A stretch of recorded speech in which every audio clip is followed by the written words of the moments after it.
各位你哋好，位於東京嘅主題樂園哈利波特影城已經喺舊年，即係2023年6月開幕。呢個當然係影迷嘅一大喜訊啦，唔使老遠咁飛去英國倫敦，可以喺日本東京就能夠進入哈利波特嘅世界，體驗呢套電影嘅製作團隊親手打造嘅精緻佈景同埋道具。咁究竟哈利波特影城同埋大阪嘅環球影城樂園嘅哈利波特園區有咩分別呢？主要係呢度冇遊樂設施嘅規劃，重點係重現翻電影裏面嘅真實場面，展示電影中各種要素，例如場景啊、美術、服裝、道具、特效等等，等大家可以了解呢套電影製作嘅幕後過程。我哋由酒店出發前往影城，喺豐島園站落車，出站之後步行大概3分鐘就到達。特別推薦乘搭西武豐島線，因為呢條路線有專門以哈利波特為主題嘅電車行走。豐島園站本身亦都包裝成為呢套電影嘅風格，唔單止梁柱都油成紅色，仲有倒轉行嘅時鐘、復古街燈、英式電話亭等等嘅裝飾。有關影城嘅門票，目前係採用事先預約制，需要提前喺網上訂購門票，現場咧係買唔到入場券嘅，呢點大家需要注意。每日可以預約嘅場次，從朝頭早嘅9點半鐘開始，以每半個小時為一個場次，最後入場時間係晏晝嘅3點半，共有13個場次時段可以選擇，每個時段都有預設嘅上限。人滿咗就會關閉，所以建議大家一定要提早預約。入場之後，見到喺出入口大堂嘅上邊展示咗喺電影第4集《火杯的考驗》出現過嘅飛龍，做工十分之精緻同埋好有氣勢。我哋進入影城前嘅大廳右手邊有2間餐廳，分別係對 Food Hall 同埋 Frog Cafe， 有啲類似美食廣場嘅佈局。而座位區嘅排位亦都以霍格華茲學生餐廳嘅設計為概念。至於大堂嘅左手邊係售賣紀念品嘅鋪頭，眼見部分嘅遊客喺入場之前先喺呢度購買魔法杖同埋長袍，方便喺展館裏面打卡影相。咁當然包括我哋嘅施小姐啦。我哋喺大堂嘅正前方排隊進入電影館。入嚟之後，呢度展示出電影裏面好多令人懷念嘅海報。我哋參觀影相當中嘅同時，呢度嘅工作人員會講解電影館裏面需要注意嘅事項。最後終於都推開大門，開始進入另一個世界。首先，我哋進入霍格華茲嘅大禮堂，相信大家都好認識呢個場景。呢度嘅佈置同電影畫面一樣。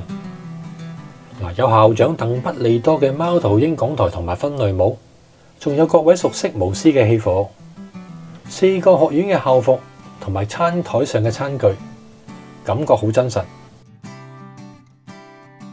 因為呢個場景係限時參觀，所以10分鐘之後工作人員就需要清場，安排俾下一節嘅參觀者入去，所以大家要把握時間啦。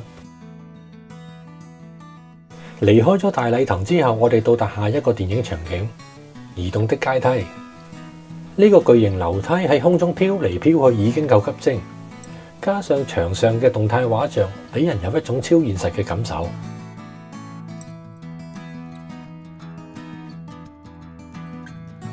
呢個葛萊芬多交誼廳嘅場景係電影裏面哈里、榮恩同埋妙麗3位主角經常講嘢嘅地方。擺放住好有古董感覺嘅家私，同埋大家都好熟悉嘅紅色梳化。電影裏面魁地奇比賽充滿住速度感，而且仲有激動人心嘅動作場面添。騎住掃把喺空中一邊飛行一邊比賽，而且能夠喺電影比賽場景裏面變身觀眾置身其中，可以參加呢個魁地奇拍攝體驗區。只需要跟住工作人員嘅指導，喺鏡頭面前做出加油同埋緊張嘅動作表情。表演結束之後，可以睇返合成嘅畫面，感覺好似喺電影演出一樣，好有趣。呢個環節值得推薦。呢度係霍格華茲城堡裏面最高嘅塔樓位置，校長鄧不利多嘅辦公室。辦公台旁邊嘅鳳凰，相信大家都好熟悉。外面仲擺放住大家好熟悉嘅場景——霍格華茲橋。我唔記得咗喺邊一集出現過。呢度嘅地板好似波浪咁高高低低。從現場遊客嘅數量，呢度亦都係一個好熱門嘅打卡位置。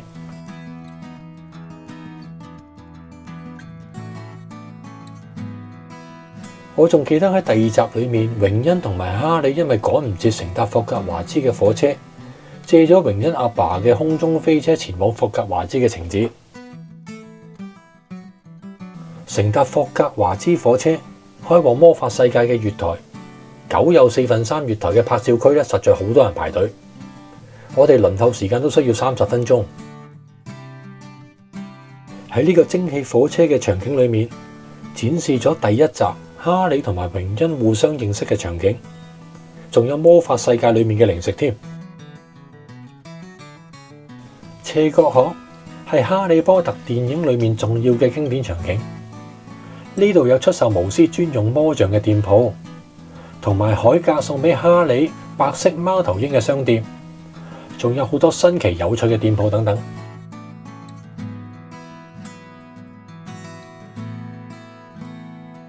我哋選擇咗喺呢間餐廳午膳，呢度提供以霍格華茲4大學院為主題嘅菜式，食物嘅質素同其他主題樂園都差唔多。唯一呢個以貓頭鷹為造型嘅甜品好有賣相，眼見餐廳裏面其他人都嗌咗呢個用嚟拍照打卡。喺影片開始嘅時候已經提及，入場以半小時為一節，所以呢段時間限制咗進入餐廳旅客嘅數量。喺排隊買完嘢之後，好容易揾到位置，唔需要再排隊等位。呢個安排真係值得欣賞。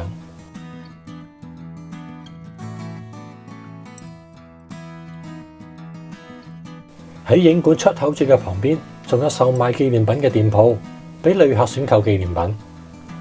主要有魔杖、飾物同埋 T 恤，仲能夠買到4大學院嘅長袍。魔杖有提供刻字嘅服務，當然施小姐亦都買到心頭好。呢個東京哈利波特影城裏面擁有咁多精彩嘅場景，從服裝設計、美術道具、角色模型到音樂製作等等嘅層面，喺影城裏面都有陳設同埋展示，真係令人歎為觀止。加埋影相、參加各種體驗、用餐、休息同埋選購紀念品嘅時間都計埋落去嘅話咧，至少都要4個鐘頭以上。